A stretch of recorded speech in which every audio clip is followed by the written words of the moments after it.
well, you're back. You're back. That surprises all of us, I think. Anyway, fair enough. Fair enough. Third lesson here. Not really even a lesson yet, is it?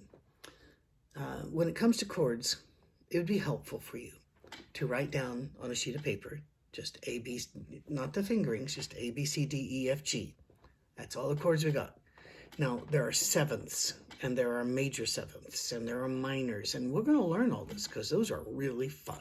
And you can do it without busting up your hand or having some reach, some circus freak reach. You can do it. You really can. What I want to do this time, however, is assume that you already know some chords. All right?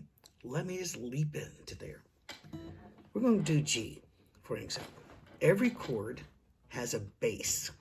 You can call it a root, you can call it whatever you want to, but I don't do music theory, right? I learned on my own. I'm a neuroscience guy and a minister and all sorts of stuff like that, but I'm not a music guy. I just do this at home, fair enough, right? Well, and out a bit. Anyway, here we go. We're going to let our fingers start working here. There's a lot of reflection. This is a Taylor 524 CE. C means it has a cutaway, so you can play really up here, which I never do, but it's, if I want to, it is there for me. And E because it has electronics. It has a way that you can plug in the back of it and make it sound louder if you're in a room. So, but it is shiny. It's all mahogany, and that has a different tonal quality. We can talk another time. Make just your G, all right? Hit the last string there, this big heavy string. Now, everything else we're going to do is going to be on these three high strings. Index finger, it's that third one. That's a G. It's a G string. Fill in own joke here. And then I want these two. I want your ring finger and your middle finger to be put to use, better use than insulting fellow drivers. They're going to work together. They're going to hit these bottom two strings together. And then, oh, we're not done. This finger comes into play again and hits the G string. That's all it knows how to do right now, okay?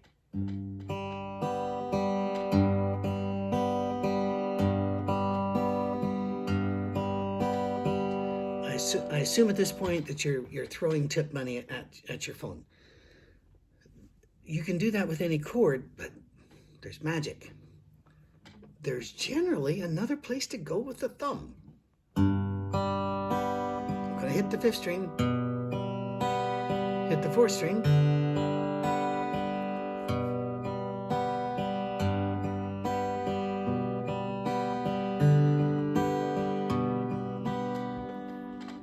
that may not sound like the most exciting thing for you. It really is, because once you start these fingers moving, they enjoy it. With a C, you can then go back up here and do that if you're not doing it the way I do it. If you do it the way I do it, it's hard.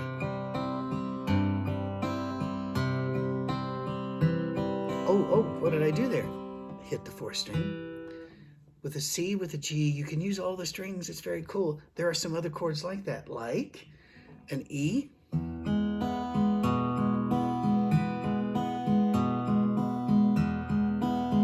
I'm serious. Do that like 8,000 times. It's the only way to make it natural, to where you're not looking down here at this all the time, and it will sound terrific. A, you can do any and all strings with an A.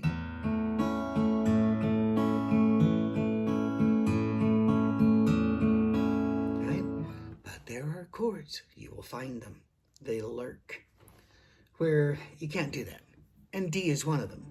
With a D, your thumb is going to hit the fifth string. Remember, these guys all stay on that third, 1 and 2, third. That's all they're doing. That's all they're doing. It's a union thing. They're not allowed to do the other strings at this point, right? So, now you can go down to 4. What if you decide, oh, I'm crazy now. I'm just crazy. I'm going to go all the way down to the E, all right? We're going to go 5, 4, 5, and then hit the 6th string. It's against the law, and here's why.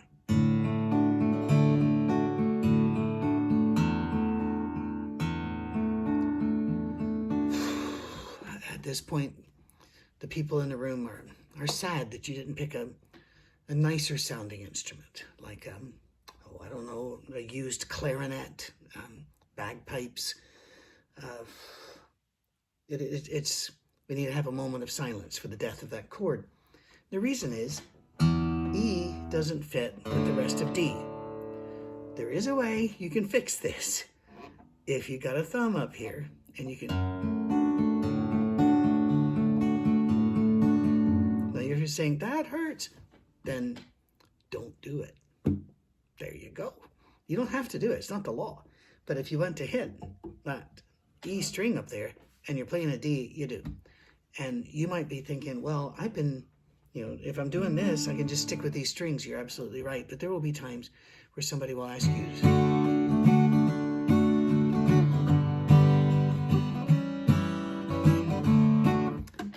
And you better make sure that you're not doing not hitting that one. If you don't have the discipline to keep that, learn how to hook that thumb. And some people get around that entirely by retuning this E string down to a D. And then they can hit all the strings. But then it makes every other chord change shape. So why would you do that to yourself? All right. That pattern is what I want you to work on. Any chord you know. We can be A. We'll just go do.